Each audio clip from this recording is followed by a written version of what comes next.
today we are going to solve certain numerical examples to understand the theory that we had discussed in the last lecture. So this is the example that we are going to do first. So I have a beam, okay, the cross section of the beam is shown, the dimensions are all given. It is said that the moment that acts on the beam are given as follow. My is equal to 0, that is there is no moment in about y-axis, and mx is given as 1500 Newton meter. So our job is to find the maximum stress that will develop in the cross section. So from the previous lecture we know that from the previous lecture, we have the expression of sigma z, which is the normal stress in terms of mx and my. Okay. So now, for this particular problem, my being equal to 0, I am not. I can erase off this part since my equals to 0, and therefore mx is just this part. The normal stress is just mx into Iyy into y minus Ixy into x and by the given denominator. So now, the first step towards finding out the normal stress, the maximum normal stress, is to find out the sectional property Ixx, Iyy and Ixy. Okay, but you must be knowing from your understanding that you have got from your first year mechanics course that to find out the sectional property, the first thing that you need to do is to obtain the centroidal axis of the cross section. So let us do so.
So let us consider the x bar to be the distance of the centroid from the outer portion of the web, and y bar to be the distance of the centroid from the outer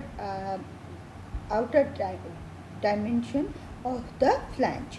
So if I try to find out x bar and y bar, I need to solve certain equations. So let me first try to find out y bar. So to find out y bar, let me find out the total area. So the total area is 120 into 8 for the flange plus 80 into 8 for the wave into y bar is going to be equal to 120 into 8 into 4 plus 80 into 8 plus the centroid is 40 plus 8, so this is going to be 48. So if I solve for this, then y bar is going to come out as 21.6 mm. So let me write this down. So this is going to be 21.6 mm. Now let us try to find out x bar. So for x bar, I have to do the same thing. So 180 into 8 plus 80 into 8 x bar is going to be equal to 120 into 8. Now distance from this is going to be 24. So 24 plus 80 into 8 into 4. So 80 into 8, that is the area, and 4 is the distance from the reference axis. So if I solve this, I am going to get x bar as 16 mm. So this is going to be 16 mm.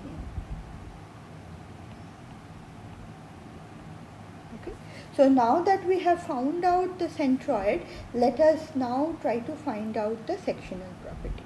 So let me just erase all this.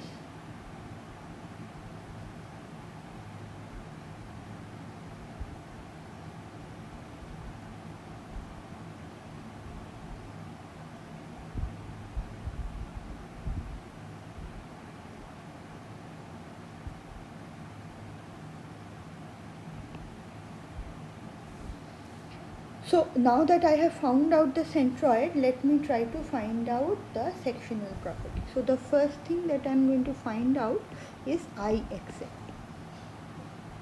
So what is Ixx? So let me find out the Ixx for this, the top flange. So I have Ixx to be equal to 1/12 of 120 into 8 cube, that is about its center line, plus 120 into 8 into 21.6 minus 4 whole square. Okay, then for this web I have 1/12 80 whole cube into 8, okay, plus 80 into 8 into, that is going to be 48 minus 21.6. 48 minus 21.6 is the distance of the centroid of the web from the x-axis. Okay, so if I evaluate this, this is going to be coming out as 1.09 into 10 to the power 6 millimeters. Similarly, let me try to find out Iyy. So Iyy, let me try to find out first for the upper portion, which is 1/12 120 cube into 8 plus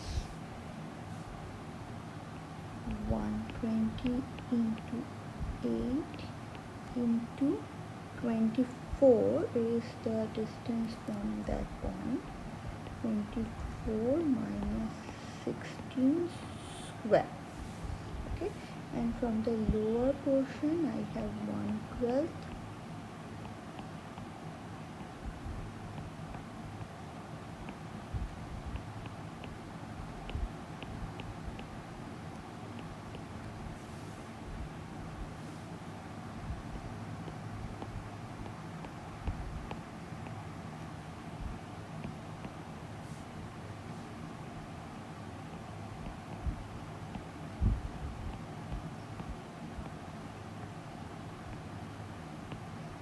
Okay, so I get the value of Ixx. Now let me try to find out Ixy.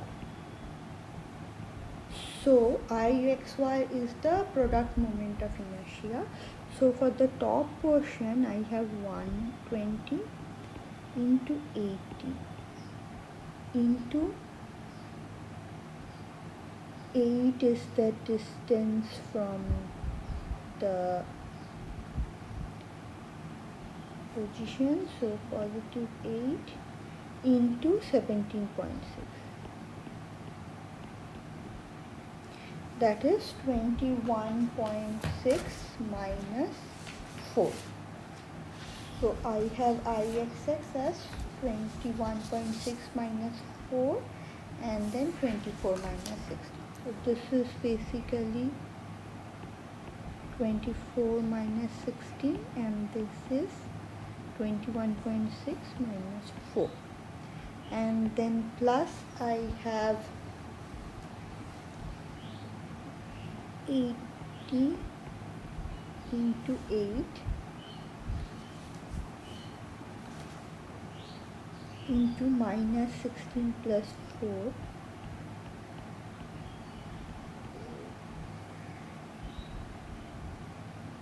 into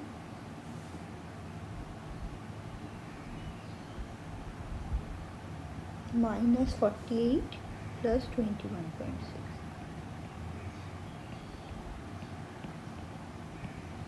Okay, and that is going to give me Ixy as 0.34 millimeter foot. Okay, so now that I have got all the values of the sectional property, I can write my sigma z. Okay, so let me just erase all of this.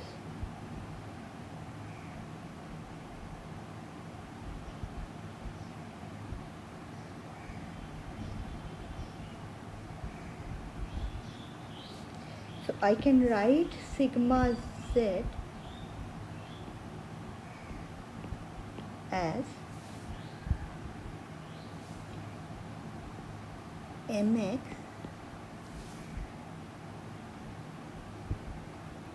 into, if I plug in those values, it is 1 into 1.31 into 10 to the power 6 y minus 0.34 into 10 to the power 6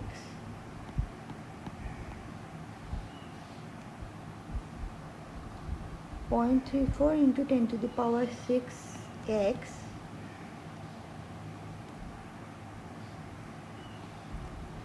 by 1.09 into 1.31 into 10 to the power 12 minus 0.34 whole square into 10 to the power 12. So that comes out to be 1.5 y minus 0.39 x. Okay, if I solve this, this is what I am going to get. Now I have to see for what value of y and x I am going to get the maximum value of the stress. Okay, the maximum value of the stress.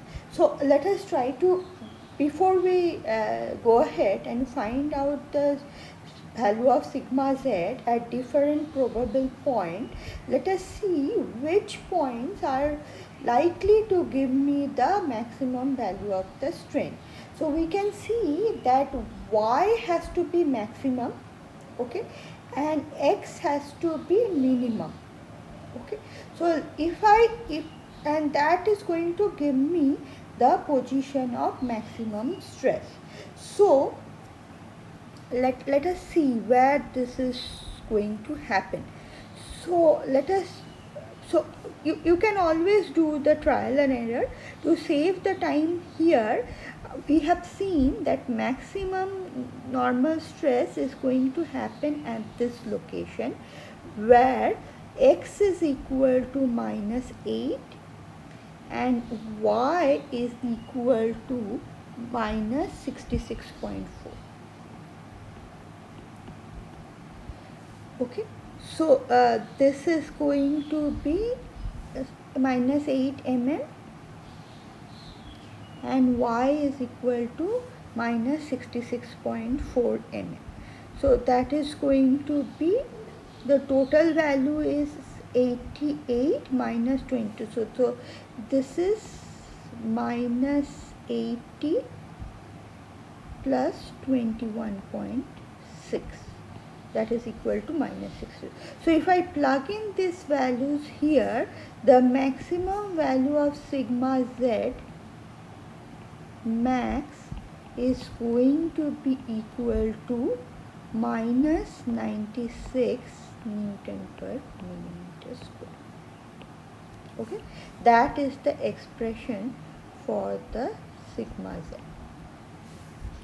Okay, so this is how. So here we had done trial and error, but you may have to do several trial and error and see whether the maximum stress is happening here or here or here, here or here. Okay, you may need to do all this trial, or you can use your understanding of the expression for sigma z and try to find out the maximum value of the sigma z. Okay, so with this we are going to move into another example. So let me clear the canvas.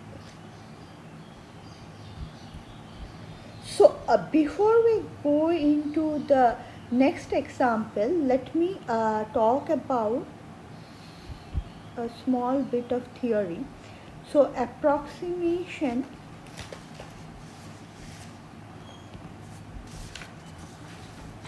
of sectional property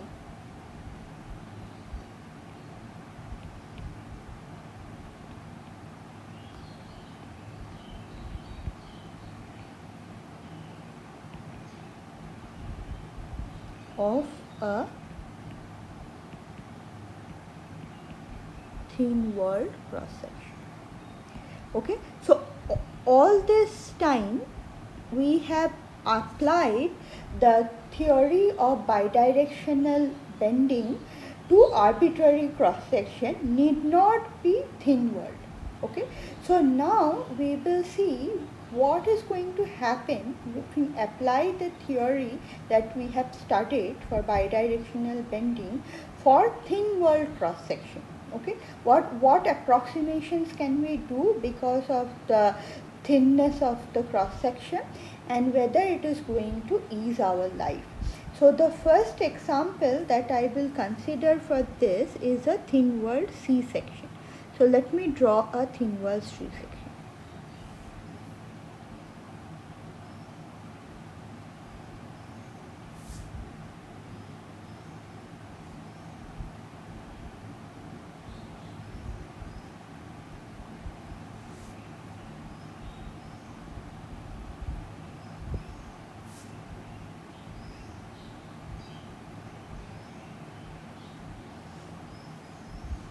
So this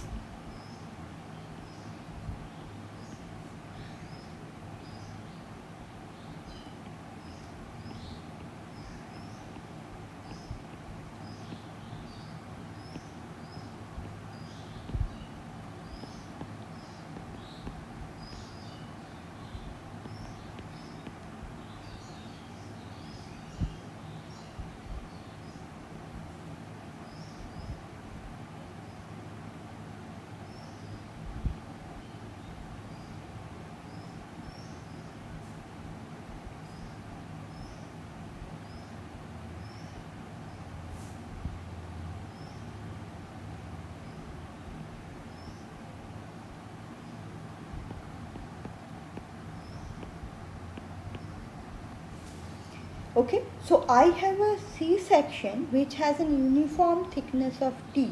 The other dimensions are given as B and 2H, and what we need to do is to find out the sectional property of this section, and we can see how can we approximate this sectional property so as to make the calculation easier and as to take the benefit of the thin walledness of the cross section.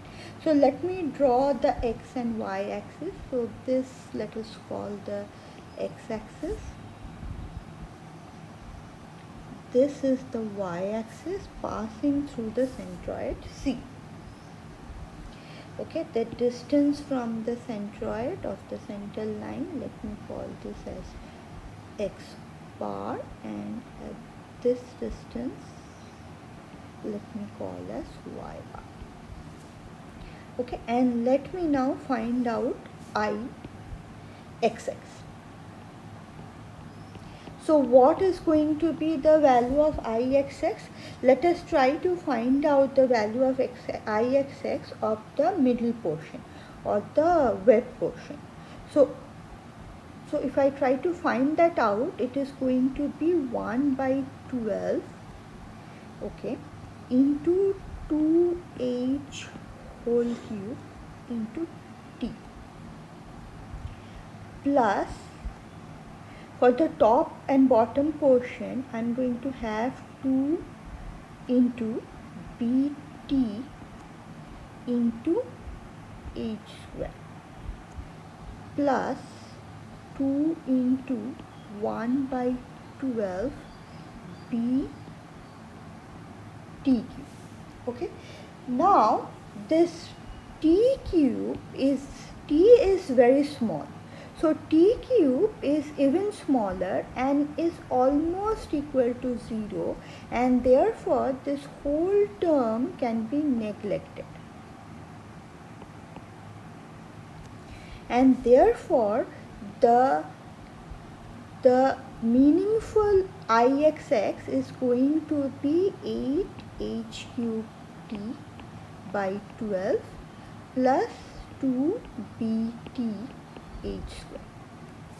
Okay, so that is going to be the meaningful value of Ixx, and the other portion that is coming from the moment of area moment of inertia of the top and bottom portion about its center line can be neglected. Now let us look into Iyy. Okay, so Iyy is going to be, let us try to find out for this top and bottom portion. So the center portion, so it is 1 by 12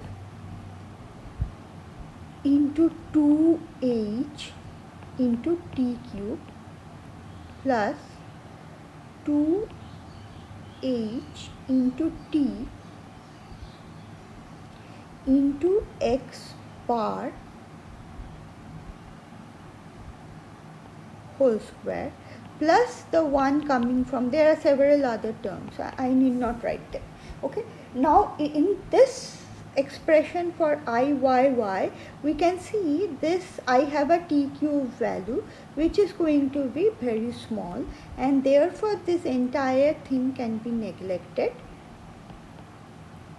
and eventual value of Iyy is just going to be 2ht x bar square plus the other values coming from the other term. Okay, so this assumptions or approximation can be easily made for a thin wall cross section, and which is going to make the calculations of the sectional property much more easier and much less cumbersome. Okay, so with this, let us move into the next example.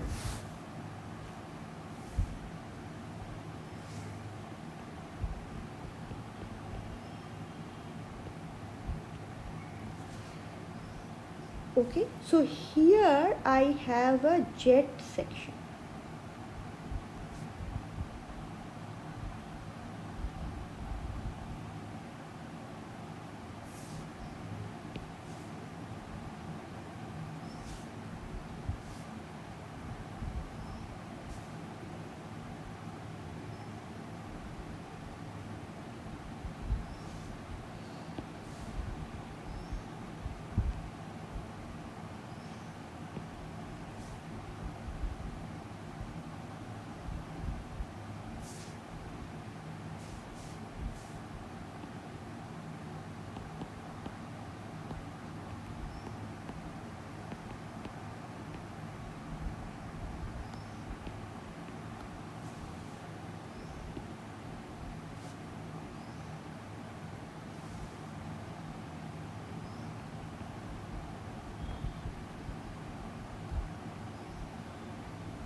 Okay, so now I have a jet kind of cross section, thin wall.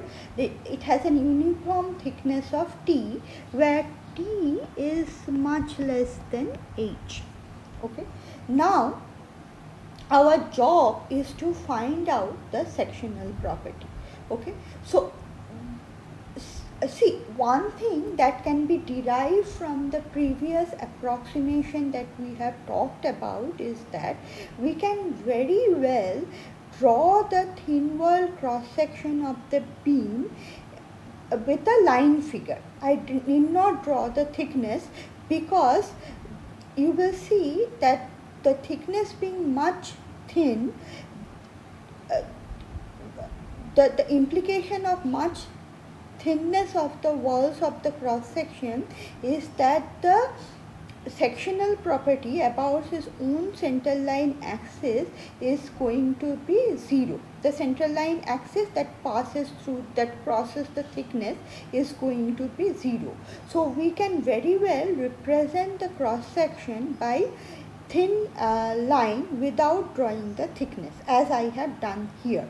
So now let us try to find out the sectional property and see how the approximation are being implemented. So let me find out Ixx. So Ixx is going to be for the top and bottom portion together. I can write that as 2 times, okay, h by, sorry. So you have to remember that the value of Ixx about its own center line of the top and bottom portion can be neglected. So I will have only 2 times h by 2 into t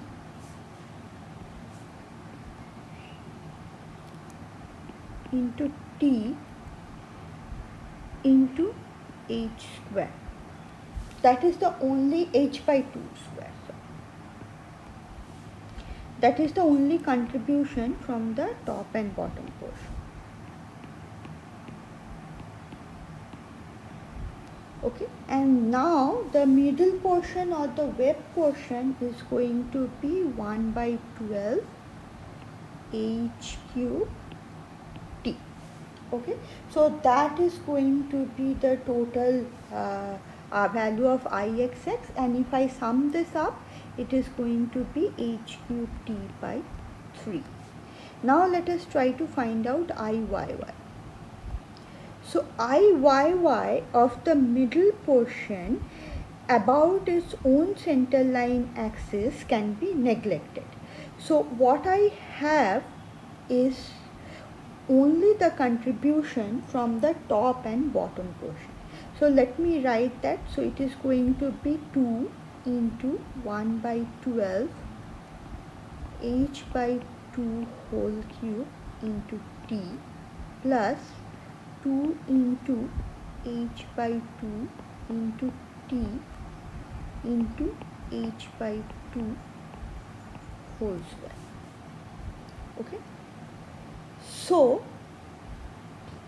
into h by 2 whole square. So sorry, it is going to h by 4 whole square, because I'm finding about, so this is h by 4 whole square. So if I sum this up, it is going to become h cube t by 12. Okay, now our job is to find out Ixy. So Ixy is going to be the center portion or the middle portion is not going to have any contribution to Ixy. So only the top and bottom portion are going to have. So I can write this as 2 into h to t into t into h by 4 into h by 2. Okay, so for the top portion, both of it is positive, and for the bottom portion, both of it is negative.